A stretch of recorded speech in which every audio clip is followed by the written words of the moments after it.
फरवरी 28, 2026 Iran के history का एक ऐसा दिन जिसने पूरे मिडिल ईस्ट को हिला कर रख दिया है। आयतुल्लाह अली खामनेई की मौत की खबर ने ईरान को एक ऐसे मोड़ पर खड़ा कर दिया है जहां उसका भविष्य अनिश्चित है। लेकिन अब सवाल यह है कि अगला सुप्रीम लीडर कौन होगा। क्या ईरान में कोई बड़ा तख्ता पलट होने वाला है? ये सिर्फ एक नेता का बदलाव नहीं है, ये पूरे मिडिल ईस्ट की जियो पॉलिटिक्स को बदलने वाला लम्हा है। आज की वीडियो में हम डिकोड करेंगे अभी ईरान को कौन चला रहा है, अगले सुप्रीम लीडर कैसे चुना जाएगा और वो कौन से ताकतवर नाम हैं जो इस कुर्सी की रेस में सबसे आगे हैं। हुआ आयतुल्लाह अली खामनेई। आगे बढ़ने से पहले ये समझना जरूरी है कि खामनेई कौन थे। 1989 से यानी लगभग 37 साल तक अली खामनेई ईरान के सुप्रीम लीडर रहे। उनका सफर मशहद की गलियों से शुरू हुआ। वो ईरान के फाउंडर आयतुल्लाह खोमेनी के खास रहे और 1981 से 1989 तक ईरान के प्रेसिडेंट भी रहे। उनकी पावर और आइडियोलॉजी। खामनेई ने विलायत फ़कीह के डॉक्ट्रिन पर राज किया। इसका मतलब है कि सुप्रीम लीडर के पास फाइनल अथॉरिटी होती है, चाहे वो मिलिट्री हो, जुडिशरी हो या फॉरेन पॉलिसी। उनके काल में ईरान ने यूएस और इजराइल के खिलाफ एक बड़ी नेतागिरी दिखाई और हिजबुल्लाह जैसे ग्रुप के जरिए अपना रीजनल इन्फ्लुएंस बढ़ाया।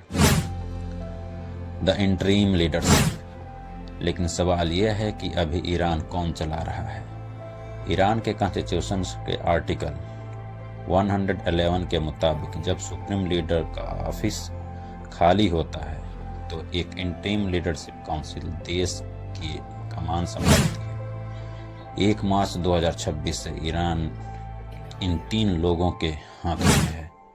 मसूद पेजेश्कियान ईरान के president, Ghulam Hussain मोहसिनी AGG judiciary के चीफ, अली राजा अराफी गार्जियन काउंसिल के सीनियर क्लरिक। ये काउंसिल तब तक काम करेगी जब तक एक परमानेंट सक्सेसर नहीं चुना जाता।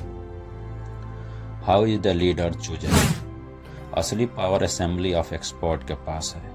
ये 88 शिया क्लेरिक्स का एक ग्रुप है जिन्हें हर 8 साल में चुना जाता है। इनका काम है अगले लीडर का चुनाव करना। जीतने के लिए कैंडिडेट को कम से कम 45 वोट्स चाहिए। फिलहाल इस असेंबली को मोहम्मद अली मुहादी करमेनी लीड कर रहे हैं।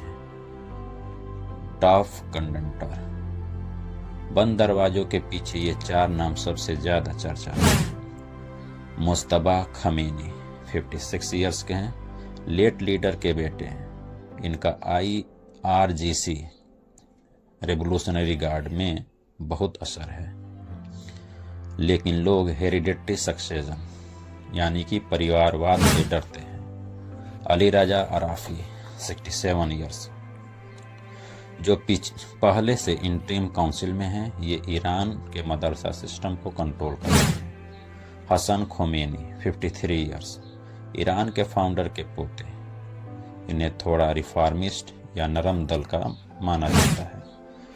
Ghulam Hussain मोहसिनी AGG chief justice जो अपने सख्त रवैये के लिए जाने जाते हैं। The king maker IRGC। लेकिन याद रखिए, असेंबली चाहे जो भी वोट दे, असली किंग मेकर है IRGC। इसे इस्लामिक रेवोल्यूशनरी गार्ड्स कॉर्प्स कहा जाता है। बिना इनकी मर्जी के ईरान में कोई तख्ता नहीं हिलता। इनका कंट्रोल मिलिट्री, इंटेलिजेंस और इकोनॉमी तीनों पर है। अगला लीडर वही बनेगा जिससे IRGC का ग्रीन सिग्नल मिलेगा। कंक्लूजन। ईरान अब एक बेहद सेंसिटिव मोड़ पर है। ये फैसला सिर्फ ईरान की किस्मत नहीं बल्कि आने वाले दशकों तक पूरे मिडिल ईस्ट की शांति और युद्ध की दिशा तय करेगी। क्या ईरान एक नए रास्ते पर चलेगा या पुरानी पॉलिसी और सख्त हो जाएगी?